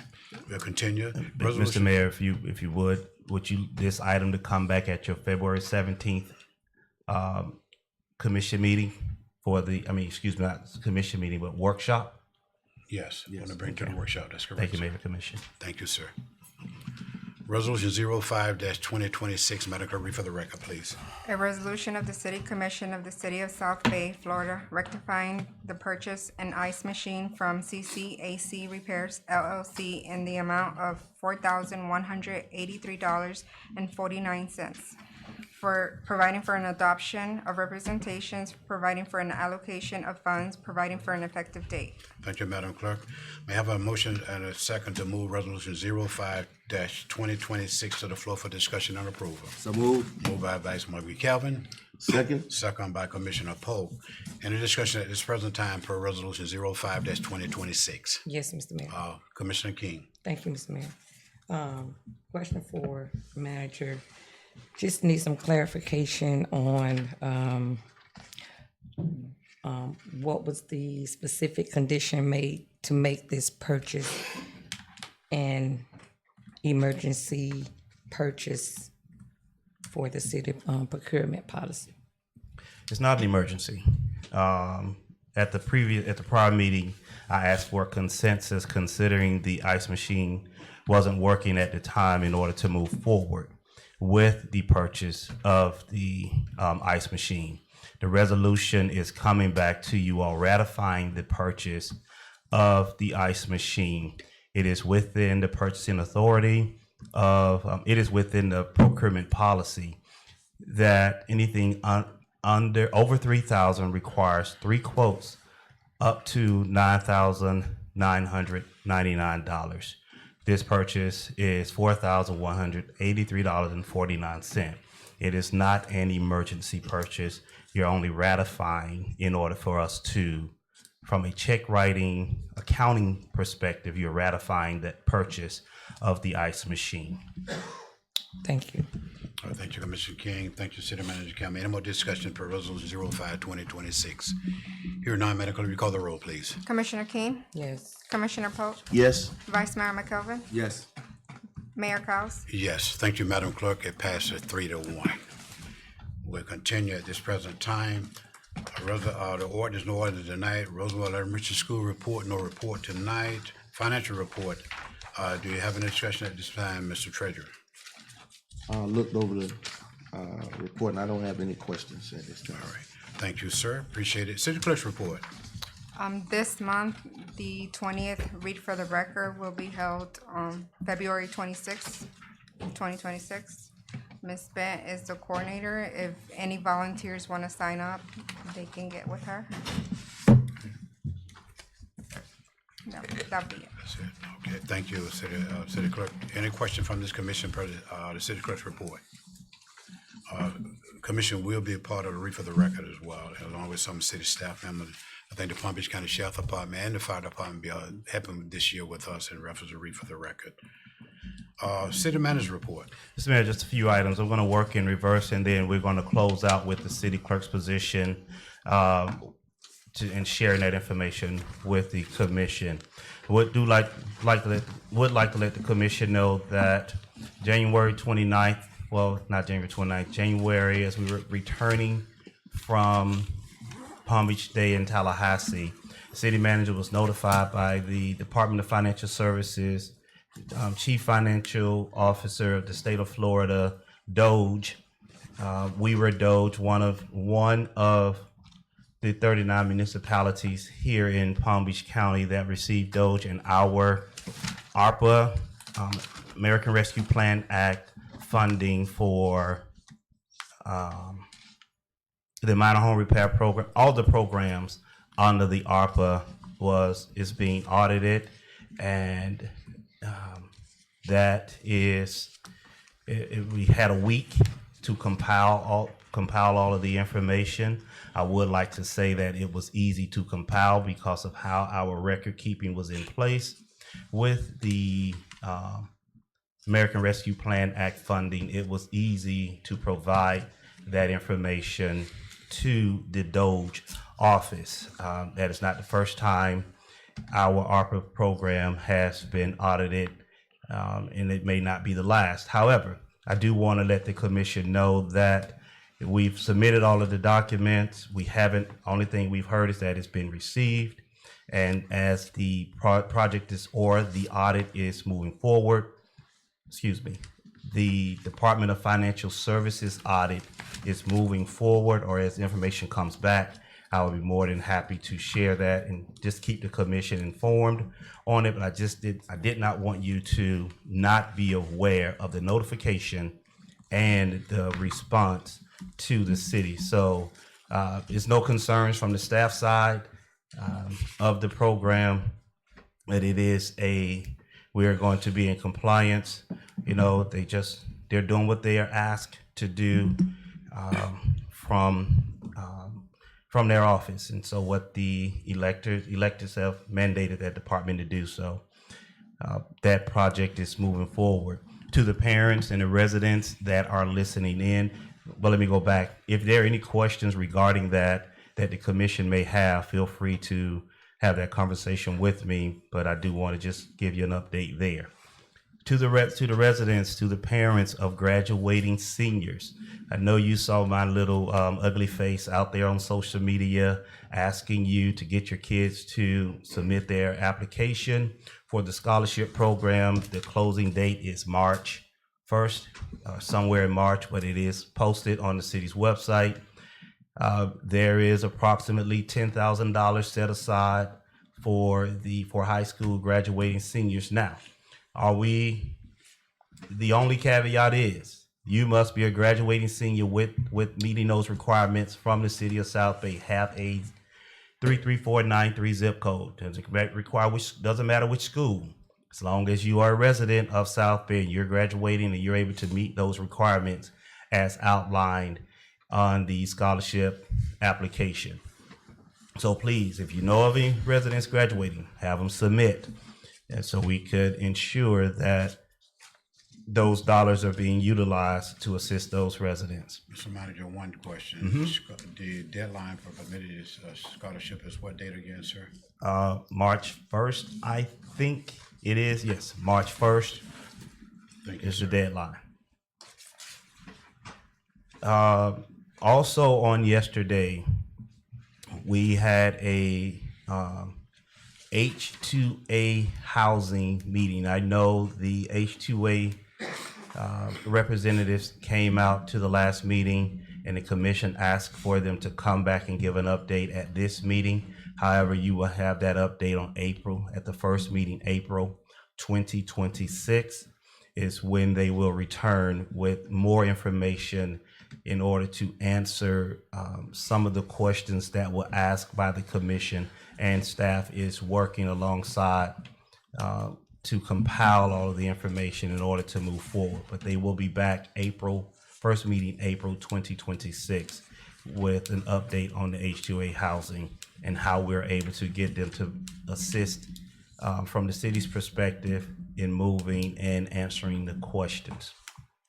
Mr. Manager? Yes. Before they come back on April 2026, can we make sure that nothing is being moved forward with them constructing the building for those beds and them just going forward with the issue? Because I'm not for the H2A housing. Yes, sir. I don't know how the other commissioners and the mayor feel, but I'm against it. Okay, thank you, Mr. Vice Mayor. We will ensure that doesn't happen. I know some of the things that they will need. One is a building permit. Not saying people don't work without them, but this level of work that's required in that building is going to need a lot more than a building permit. So I can assure you those things won't take place, because there are some other tenants they have that's going to have to move out in order for them to meet that need, to meet any remodel. But definitely we will ensure that no work is taking place prior to them coming back. Mr. Manager. Thank you, sir. I thank you, Vice Mayor. After speaking with you about where they want to place these beds at, we have another business next door to them. In fact, two businesses. We have the Hugh Branch Packing House there, and then we have Grid One, a business next door as well. I'd like to hear those owners hear whether they are agreeable with something taking place next to their business in reference to H2 workers housing. I'd like to hear some information from them as well, sir, if that's possible. Yes, sir, and that's why they are not here at this meeting, because the statute requires 300 feet, the property owners within 300 foot of what's being proposed to provide input. and that hasn't happened. No letters have gone out. So all of those things must be met prior to it coming back at your April meeting as well. So those are the things that's why it's being pushed back, so they could be in compliance in getting responses from the property owner, the adjacent property owners. All right, thank you. I'm gonna come back to this, but just so you all can think about it, we're going to talk about NLC travel for March. But while you're thinking about that, I'm going to move on with some other items. Today, at about 7:37, somewhere around that time, 7:37 and 8 a.m. this morning, I know everyone have that foul odor here in the chambers. The AC unit has finally met its lifespan, and she fought back this morning, and she had some fiery words for us. And she is no longer going to breathe at this moment. So we will have a decision being presented to you on an emergency in order to repair that unit. We cannot turn that unit on in the condition that it's in. So if you saw the fire trucks here, that is the reason for the fire visit. No, we did not have a fire because we were at work and we were able to find it with help and shut it down before an incident occurred. But the unit here in the chambers is the reason for the smell. However, we cannot turn that unit on. And just hopefully we're gonna have to make a financial decision in the coming days before we return and it's not as cool outside, in order to be comfortable in the chambers. So right now we do have one quote for $21,000 in order to replace the unit. Some other companies have come out today in order to assess the unit. Now, one company has made a recommendation that the unit that's upstairs remain upstairs because that's a savings, keeping it in that area and just bringing it downstairs. So the cost, we don't have a cost on removing that. It just become obsolete altogether.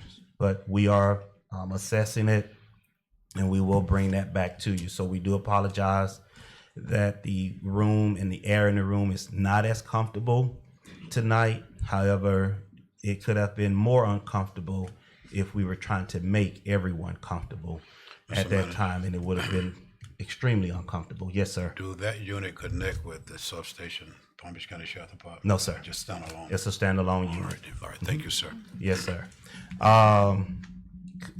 So we got that one. You have been presented with the rebranding campaign at the last meeting. So tonight, everyone received, I took yours. Everyone received a draft guideline for the public-private partnership, unsolicited proposals, solicited bids, and evaluation process. City manager and staff, we are having a lot of meetings with investors. Those conversations are taking place. We don't have the best tool in-house to guide us through a public-private partnership and accepting those proposals on a larger scale. Why am I bringing this to the commission tonight is approximately 8 months ago, the city attorney and I, as we were talking with the proposed developer of the Park of Commerce, some of the things we were talking about, we're embedding them into the economic development agreement and the purchase sale agreement. However, that is the Park of Commerce. We're selling that piece we're trying to sell that piece to that end user for development. However, or in addition to doing that, today, Friday, received an email from USDA, the $1 million that's been set aside for the Tanner Park Award. There was an email from USDA and they ran their numbers. We can move forward with the $1 million, the drafting of the $1 million agreement and award letter to get presented to the commission. However, when USDA ran their numbers, our estimate from the city side to construct the building was $9 million. Their estimate to construct the building is between $12 and $13 million. We need to, this is not a match requirement as part of those funds coming through the congressional projects, because the $1 million is going to come. The $1 million could get held up from USDA if we cannot construct the facility. So it is how we are proposing to demonstrate constructability in order to move forward. So in the conversation on Monday, USDA stated, you don't have to have the money to draft the agreement, but when you execute the agreement, we need to be able to demonstrate constructability. So I had to go back in my brain and talk with Mr. Massey.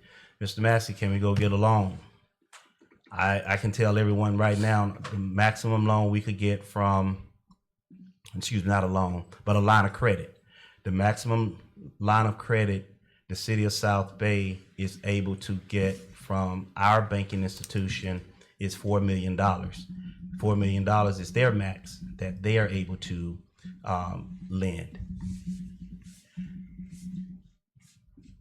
Are we able to, in a short period of time, do a bond? No. That's a little more extensive.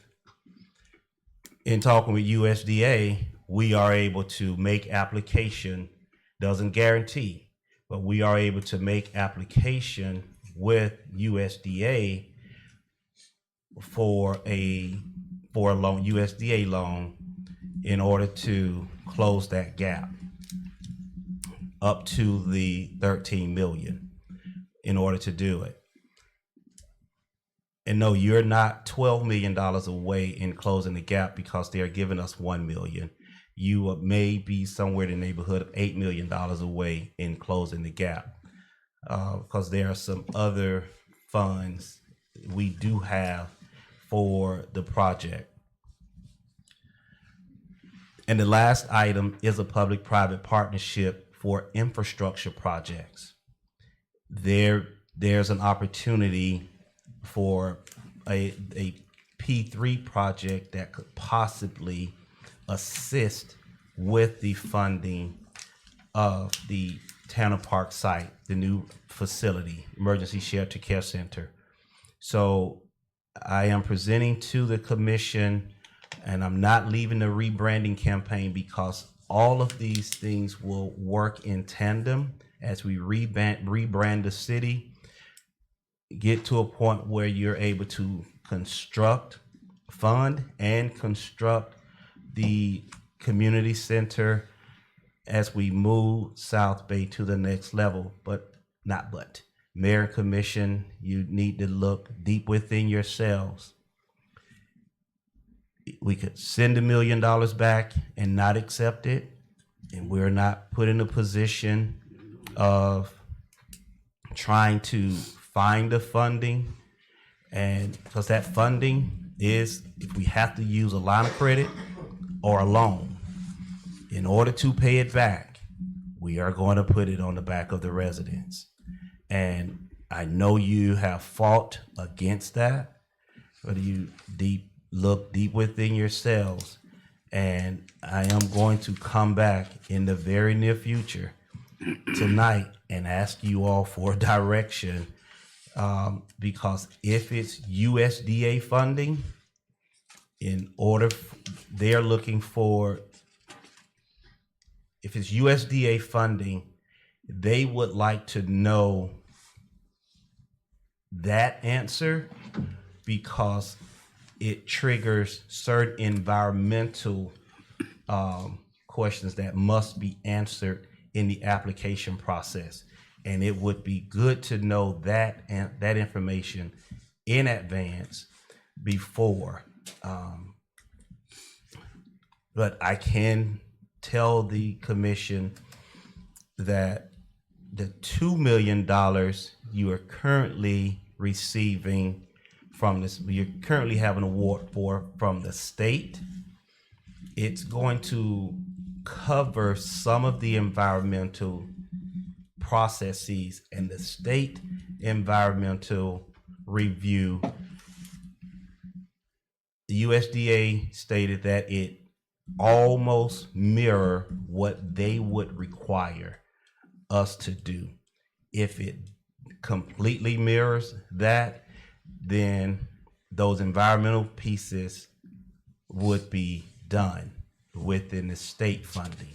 And it's nothing we will have to use, and we will have the answers, the reports in place, not just the answers, but the reports in place in order to move forward with the USDA. So I know there are a lot of different pieces that I just laid out, and I'm doing it to the best of my ability and trying to keep it as clean and clear as possible. But I welcome any questions and conversation from the commission as you review the public-private partnership, because that could take some strain if we're finding an investor or that private funder that would assist. It would take a lot of strain off of the residents in order to construct your emergency shelter care center. So that is why this item is coming to you. And I don't like to put too many different major policies in front of the commission to review at one time. And I also don't like trying to work on all of them at one time in order to move them forward. However, to move some of these things forward, we have to work on multiple policies and projects all at the same time. I yield for questions, Mayor. Thank you, City Manager Cameron. That was a lot of information that you rendered to us tonight in reference to these particular projects that what you're trying to bring in. And, I know that we're looking forward to that emergency shelter in the city of South Bay. The design is beautiful, and I would love to see it, come to reality within the city of South Bay. And tonight, I'm just urging these commissioners here, we heard the other mention that the city manager gave us tonight, and just look at these particular items that you want to come back and share something with the city manager, how you feel about it, and which direction you would love to see us go. Let's do that, Commissioner, because there was a lot of information that was rendered to us tonight, and you can't grasp all that at one time. So in dealing with the USDA, we don't want to send no money back. Money was awarded to us, $1 million was awarded to us. And then the city manager said about the $9 million, they're looking at from $12 to $15 million. There's a lot of stuff that we have to take a look at. So I'm encouraging each one of the commissioners to just think about it. If there's any questions in reference to anything that was said tonight by the manager, please take out the time to come visit the manager or call him or whatever way that you have the opportunity to speak with him about these particular items. That's all right with the commissioners. Yes, Mr. Mayor. All right. I Thank you. had a question. Yes, sir. How did they get from 9 to, they said, 12 to 13? How did they get that number? That will come out in some additional meetings. However, I am able to say, just by being in this space, everyone has estimators. So when you do multiple construction projects, you're able to read a unit cost and then do your calculations based on the square footage. Because now I can tell you, we were looking at one point, looking at just from road construction, $115 per linear foot for asphalt. Now, just based on bids, we're up to about $185 per linear foot. So you see the numbers come in, and you're just able to do estimate and do the calculations based on cost today versus our numbers from cost yesterday, 2 days ago. So, yes, sir. Any additional question to the commissioner? From the commission to the manager? Yes, sir, Mr. Mayor. Commissioner Polk? I mean, I heard you, Mr. Manager, about you want to hear back from us tonight. Yeah, just let me know if you want to. I heard the mayor say he wants to move forward. Do you want me to? Because the meeting with USDA, I think it is scheduled February 19th. So I do need some type of response by February 19th to share with so you have a week, February 19th, to share with USDA as to how that funding direction you would like to move forward. Yeah, I'm excited to see that we're exploring the P3 policy. Like the Vice Mayor said, we don't want to send any funds back. And so my only recommendation would be, if we do decide to go that route, we're putting in like a mandatory feasibility analysis for any projects up to $1 million, just to make sure we're not inadvertently coming back with someone who don't have the funding and it falls back and we're in debt because of it. So just exploring it a little bit, getting a chance to really just look deeper into it, but I'm not opposed to it. I'm excited to see us exploring that. Thank you, Commissioner Polk, and thank you, Vice Mayor. Commissioner King, do you have anything able to say? Pretty much the same. I'm in agreement with bringing the center to the community, but I don't want to be rushed to make a decision that I haven't had a chance to really research. So I'm not ready to make a quick decision that fast without researching it. All right. Thank you. And we're not asking no commissioner to make no quick decision in reference to this whole thing. We just want to make sure we have dialogue with the city manager in reference to how you feel about different things in reference to these particular projects that he bringing before the commission tonight.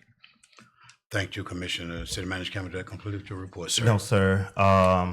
Just last two items. I will share with the commission the CDS award, the USDA Rural Development Award information, the direct loan and the funding process, and also share as of today and effective until March 31st. The interest rate is ranging from 4.5% to 4.75%. And all of those who've done this before, that changes daily. But right now, the interest rate ranging 4.5% to 4.75%. Now, it does not, going in that direction, it does not keep us from being able to apply for grants and get other awards. So we're not just locked into that with the USDA funding. So there are some new things out there because I want to just call her name, and I don't just say USDA, but I have to represent the agency. They were stating it would not lock us in. We are still able to make application for grants. That's just one of the ways we can move forward quickly. But also, as you dive into the P3 policy, that is finding that investor that has an interest in order to do an interest and the dollars to assist in the funding of that project. So interested in moving forward. I'm glad you all interested in moving forward. Excited about it. Just let me know which direction prior to the 19 you would like for me to explore with USDA or whichever direction, so it could trigger any environmentals. Speaking on environmentals and the Tanner Park site, in that meeting this morning with the state, the holdup, that's a holdup. And every party, the state, the city, Department of Commerce, they all know that it's a holdup on it. The environment engineers, that is just it's an active park. 2, it is an active brownfield site as well. The arsenic levels are low, but it exists. It is meeting some, as the state environment engineer said this morning, it is not like any sites that they've worked with in the past. So it is a phenomenon. It's a unicorn, being that it's an active park and has the amounts of arsenic on it, which is 8.5, and we need to get it down to 5 point, or is that 5? One way those numbers are, I can't tell you, but it's reachable. It's just a matter of it exists, and it is a brownfield site. So the challenges are there, but we are pushing through them, and everyone wants to close this project out. And it's just, on Friday, we're having a conversation with WGI, legislative government affairs person, in order to have a conversation with DEP. So it may give us some additional leverage in order to move forward. But I didn't want to, just so happen we were talking about environment, I did not want to just leave the information out there since it was on my mind, but I will have more concrete information at a subsequent meeting regarding that site. Mayor Commission, as you're aware, this is regarding the NLC travel that's coming up in March. You've made some assessments in your budget. So Mayor, I need now, if you're able to, from the commission, so we could make travel arrangements as to, I think it was budgeted for this commission for 2 commissioners, 2 elected officials to attend. If we could, staff could get from the commission tonight who is interested in attending the National League of Cities Conference in March, so we're able to register and make all necessary arrangements. Thank you, City Manager Campbell. Commissioners, you heard in reference to the National League of City Conference, who all are interested in going to that particular conference? We said about our budget as well. How many you said, 2? Yes, sir. I'll yield. I don't have to. Okay, Vice Mayor Yield. So, I go, Mr. Mayor. repeat that again. I said I would take that trip. You would like to go? Yes. Okay. Go ahead, sir. Are we gonna, cause the new commission will be in by then, right? March Well, yes, yes. I'm not interested, put it like that. Okay. Yeah. The new commissioner won't be in time for registration. Okay, I would say that. Because we're going to do the registering this week. It's up to you 2 gentlemen if you'd like to go. Yeah. I think I heard both of them say yield. I go next time. The Lord's will. Yes, well, I'm going at the end of this month anyway. Okay. You have to say something, all right. Okay. So, Mr. Manager, since we're going to have 2 representatives, I go with Commissioner King. Thank you, Mayor. We will make those arrangements. City Clerk would communicate with Commissioner King in order to make those arrangements, and we'll keep pushing from there.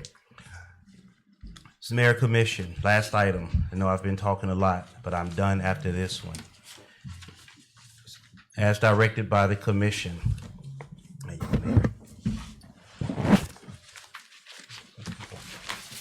as directed by the commissioners. City manager on January 20th, 2026, and the interview panel consisting of Mr. Ed Kerr, Ms. Crystal Chavaria, and City Manager Campbell conducted interviews with applicants for the city clerk position for the city of South Bay.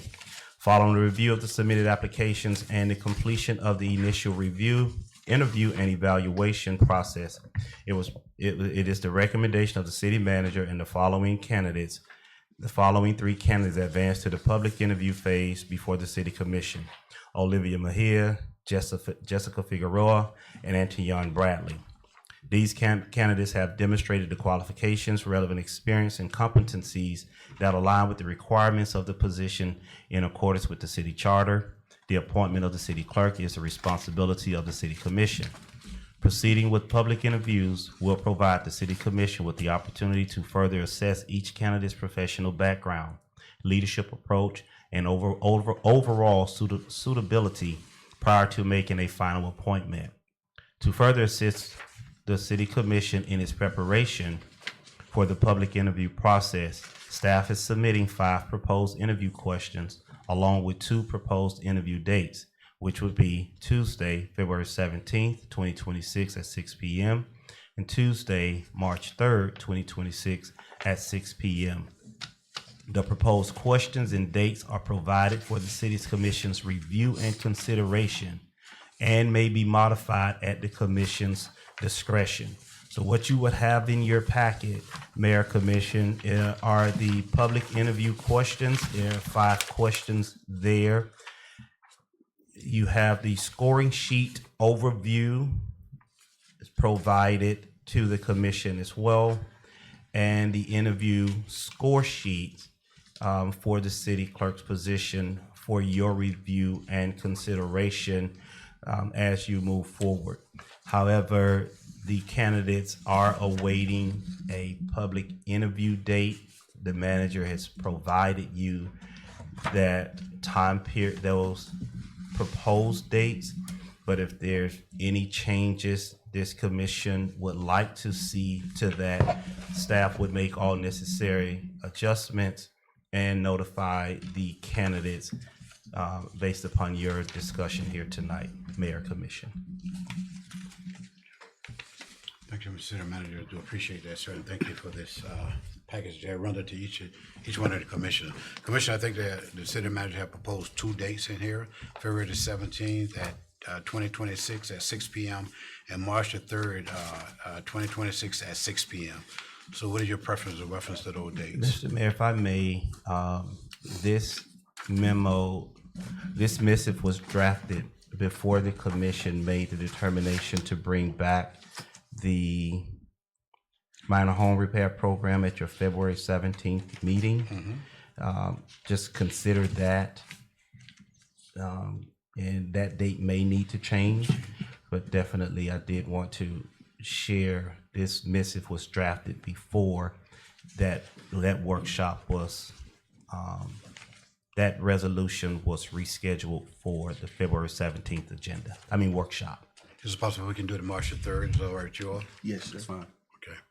March the 3rd, sir. At 6 p.m. 6 p.m., that's written. Thank you, Mayor Commission. Those, you review those questions, and I can go over the questions because it would be, it's up to you. You could email me any recommendations regarding the interview questions, and we could include that information. Now, it's a question per commission is what I was really trying to position us for that evening, and just keeping it at a good schedule so you're not here asking a ton of questions. I think that you will find those 3 candidates are extremely sharp. They are, and trust me, I understand one is sitting to my left, but the funny part about it, she's having to hear it as I talk about the other candidates as well. All 3 of them were extremely sharp, and I do believe that the 5 questions presented to the commission tonight would yield you responses that will assist in making a a good decision for the city clerk's position.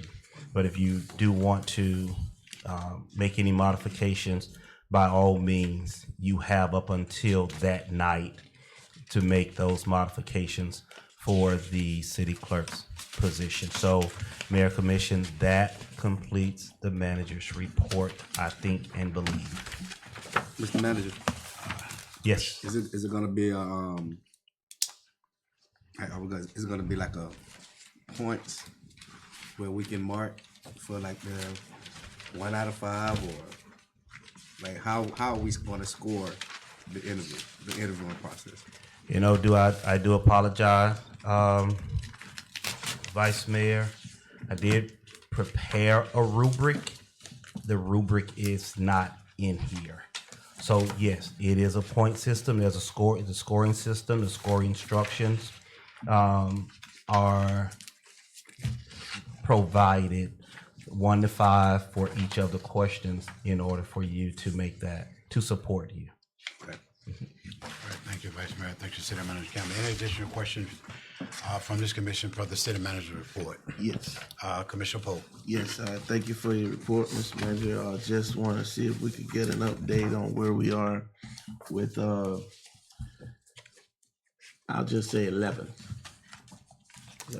With 11, Mayor Commission, Commissioner Polk, in a virtual meeting with Florida Department of Transportation, your 11th Street from Virginia Lane to Terminus, crossing over MLK and going all the way down. I think that's second. Jarrell, thank you. You should see that agreement within the next 45 days on your desk in order for the project to continue moving forward. I'm saying continue moving forward because the engineers are already at 35% design, completion of the design for 11th Avenue. So within the next 45 to 60 days, you should have your agreement that solidifies the funding for Southwest and Northwest 11th for that project to move forward. And the award would be in place. The design is underway, but Mayor Commission, you would get the award letter and approve the acceptance of the award within that 60 to 90 days once you receive it based upon meeting schedule. Your clock begins, your 18-month clock would begin 3 months after that. Why am I saying that? I'm saying that because now once we receive the agreement from DOT, we have to go into bidding and then awarding that bid, which could possibly take, now 90 days is aggressive, just being completely transparent, but it could be a 4-month process after the award, accepting the bid from DOT to getting a contract, drafting the bid, awarding the bid, and getting a contractor in place to begin the process of construction. Barring we don't have any holdups with water design or anything of that nature. But just within the next 60 days, hopefully we will have that agreement on your desk to accept the award from DOT. I know I gave a lot. I'm a little wordy tonight, you all. I'm loaded. Any additional question? Yeah, one more thing for the manager report. And since you wordy, you don't have to respond. I just want to make sure that we definitely give our attention to the reference to what Mr. Jackson brought to our attention tonight. So I'm leaving here with that on my heart. So just want to put it on yours too. More emphasis. Thank you, sir. Thank you, sir. Thank you, Commissioner Polk. In addition, questions for the report. Mr. Manager, I was at the conservative meeting about 2 months ago, and I talked to Stuart Stein. I talked to David Davis when he was there. And I expressed to him about what we're doing in reference to our streets in the city of South Bay and reconstructing our streets. Northwest 10th Street, that's the direction that the traffic was going in and out in reference to that particular area. Now, we're reconstructing that street, and I expressed to them that we're not going to allow the sod trucks, some of the same thing that Mr. Jackson is dealing with now. We're not going to allow those sod trucks to come on Northwest 10th Street and go down Southwest 1st? And I expressed to them there's a possibility they can talk to Mr. Spooner about that there, and they expressed to me that they would be talking to him about that. They would work with us in reference to that and work with the sugar company, trying to help him out as well, and making sure that he take his sod out in another direction instead of coming to the city of South Bay. We supposed to have a conservative meeting next week, but we canceled that meeting. But I was definitely continuing to talk to Tony or either Stewart in reference to they're still having a conversation with Mr. Spooner in reference to his side. And I do have a big problem, and like we have said before, we're not going to allow those trucks to come in once we start reconstructing our streets in the city of South Bay, sir. Thank you for that, Mayor. I can provide an update on that one as well. When that roadway, the design of that roadway does cause for traffic being completely halted at the end of First. So the ingress and egress that exists today won't exist during the construction and the completion of the project.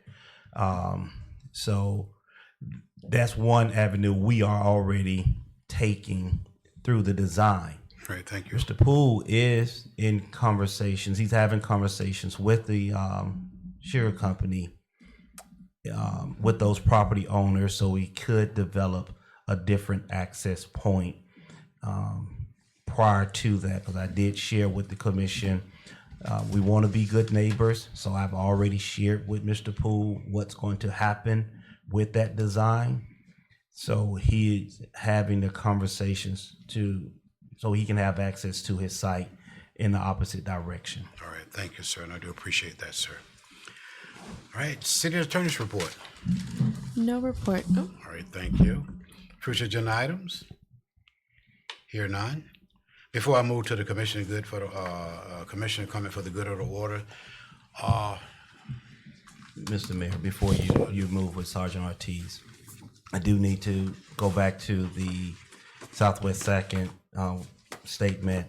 I am going to have that conversation, just so you all know, with the attorney regarding the cease and desist letter being drafted. So you asked, I wrote it down. I need to verbalize it to the general body. Yes, that conversation would take place with the city attorney for the drafting of the cease and desist letter, with the understanding of the traffic issue that's taking place and the non-compliance for the property owners, the Castaneda's family at the end. So we will do that part now it's me talking from the administrator's chair. Of course, when I talk with the attorney, it may, just from a legal perspective, she's smarter than I am in that space. So, but I do understand we will have the conversation in order to protect the city in the direction of the cease and desist, so they are aware while the water management district is doing what they are doing as well. So I just wanted to come back and share that with the commission. I appreciate that, sir. Thank you. And Sergeant Ortiz. Good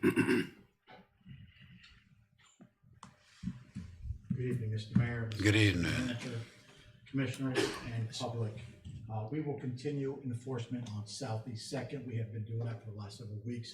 There's been a total of 4 traffic citations issued, and enforcement will continue. Okay. I will speak to Mr. Jackson afterwards, and we'll be there. Sergeant, I received a call the other day, and I received a video as well.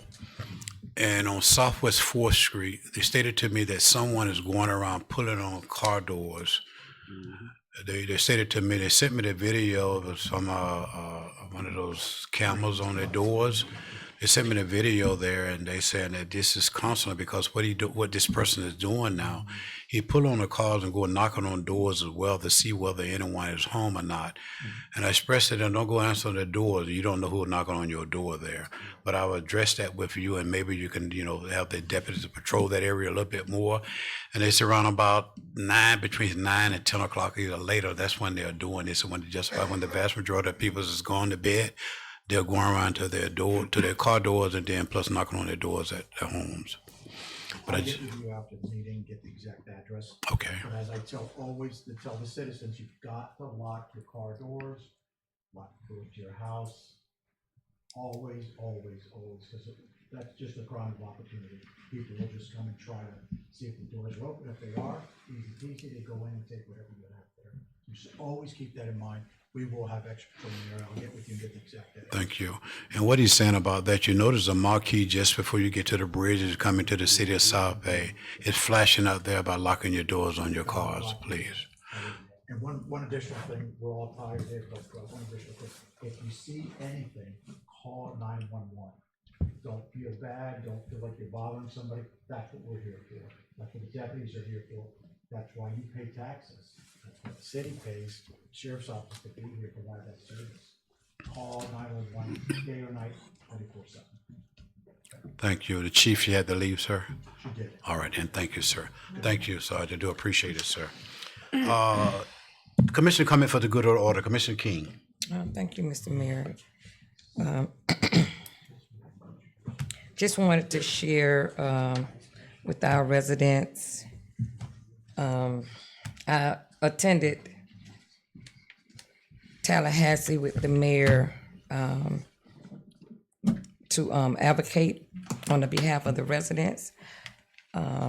This last week, with the Florida League of City, and we was engaging in conversations with our legislators about property tax proposal, the transportation funding, and the importance of our local control, that we need to keep our local control.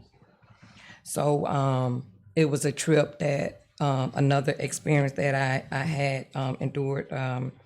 It was the second time that I was able to go up to Tallahassee and participate in the legislative action day in Tallahassee.